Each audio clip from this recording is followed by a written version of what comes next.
भारत की अर्थव्यवस्था को तबाह करने की एक बहुत बड़ी खुफिया साजिश और उसे नाकाम करने के लिए एक ऐसा कदम जिसने रातों रात 130 करोड़ लोगों की जिंदगी बदल दी।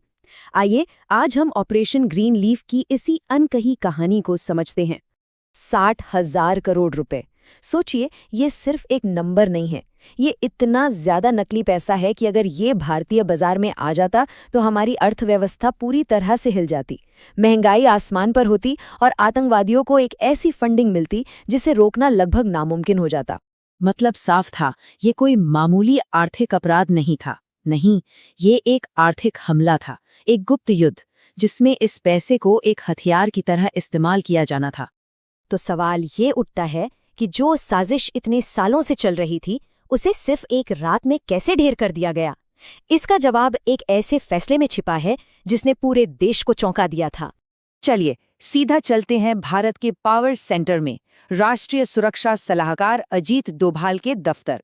उनके टेबल पर एक खुफिया रिपोर्ट आती है जो शायद उस वक्त देश के लिए सबसे बड़ा खतरा थी। और ये खबर कहीं और से नहीं बल्कि पाकिस्तान के अंदर बैठे भारत के एक टॉप जासूस ने भेजी थी। मैसेज बिल्कुल क्लियर था। भारत पर एक ऐसा आर्थिक हमला होने वाला था जैसा पहले कभी नहीं हुआ था। डोभाल की बात से इस खतरे की गहराई का अंदाजा लगाया जा सकता है। देखिए, इसका मकसद सिर्फ बाजार को हिलाना नहीं था, असली मकसद था देश में डर और अफरा तफरी का माहौल बनाना। ये बिना गोली बारूद के लड़ी जाने वाली एक जंग थी। तो आखिर इस साजिश के पीछे था कौन?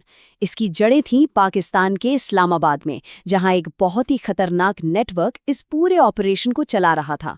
इस नेटवर्क को देखिए, इसमें कौन कौन शामिल था। पाकिस्तानी खुफिया एजेंसी ISI के अफसर, अंडरवर्ल्ड डॉन दाऊद इब्राहिम, बड़े हवाला कारोबारी और भारत में बैठे गैंगस्टर्स। इन सबका एक ही मकसद था, भारत में अस्थिरता फैलाना। असल में ये लोग 2014 के चुनाव में भी दखल देने की कोशिश कर चुके थे, पर तब वो नाकाम रहे। इसलिए इस बार उनका प्लान पहले से 5 गुना ज्यादा बड़ा और खतरनाक था।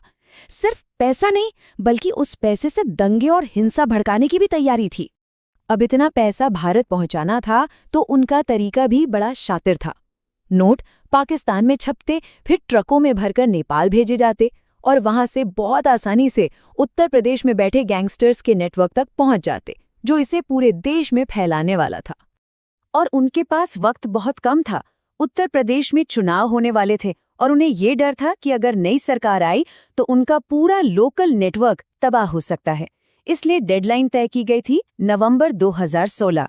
लेकिन इस पूरी साजिश के बीच एक आदमी था जो भारत की आंख और कान बना हुआ था, एक ऐसा जासूस जिसके कंधों पर इस पूरे ऑपरेशन को नाकाम करने की जिम्मेदारी थी।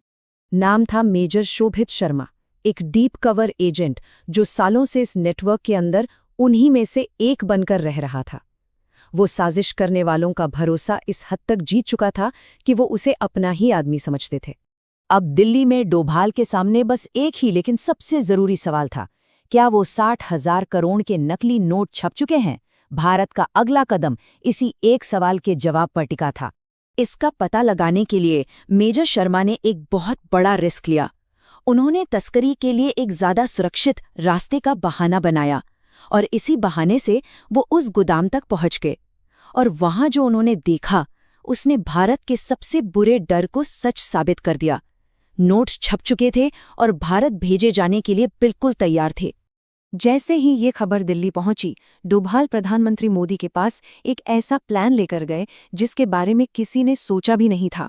इस प्लान का कोड नेम था ऑपरेशन ग्रीन लीफ। देखिए, ये फैसला कितना मुश्किल था।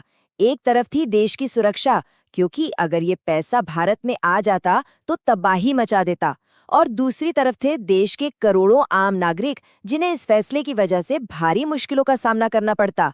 ये राष्ट्र की सुरक्षा और नागरिकों की भलाई के बीच एक बहुत ही कठिन चुनाव था। डोभाल का तर्क बिल्कुल साफ था। एक बार पैसा देश में फैल गया तो उसे रोकना नामुमकिन हो जाता। कुछ ट्रक पकड़ने से या कुछ लोगों को गिरफ्तार करने से ये समस्या हल नहीं होती। दुश्मन के इस हथियार को बेकार करने का अब सिर्फ एक ही तरीका बचा था। फैसला हो चुका था और अब शुरू हुई 0 आवर की उल्टी गिनती। ये वक्त के खिलाफ एक ऐसी दौड़ थी जिसमें दो देशों में दो अलग-अलग ऑपरेशन एक साथ चल रहे थे।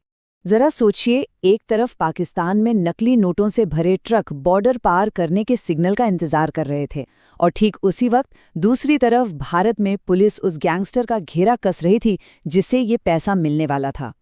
और दिल्ली में प्रधानमंत्री देश को संबोधित करने की तैयारी कर रहे थे। ये दोनों कहानियां 8 नवंबर की रात को टकराने वाली थीं। दुश्मन अपनी चाल चलने ही वाला था कि भारत ने पूरा खेल ही पलट देने की तैयारी कर ली थी। उधर इस्लामाबाद में बैठे साजिशकर्ता शायद जश्न की तैयारी कर रहे थे। वो बस अपने ट्रकों के बॉर्डर पार करने की खबर का इंतजार कर रहे थे। उन्हें जरा भी अंदाजा नहीं था कि हिंदुस्तान के टीवी पर क्या होने वाला है। प्रधानमंत्री मोदी की बस एक घोषणा, आज रात 12 बजे से 500 और 1000 रुपए के नोट लीगल टेंडर नहीं रहेंगे। इस एक लाइन ने दुश्मन के 60,000 करोड़ रुपयों को रद्दी कागज में बदल दिया। उनकी सालों की मेहनत और पूरा नेटवर्क एक ही झटके में तबाह हो गया। बेशक इस फैसले पर बहुत विवाद हुआ और आम लोगों को भारी कीमत चुकानी पड़ी, लेकिन ये उस गुप्त आर्थिक युद्ध में एक निर्णायक दांव भी था, एक ऐसी लड़ाई जो पर्दे के पीछे लड़ी जा रही थी। सवाल यही है कि क्या कुछ लड़ाइयां जीतने के लिए ऐसी कीमत चुकाना जरूरी होता है?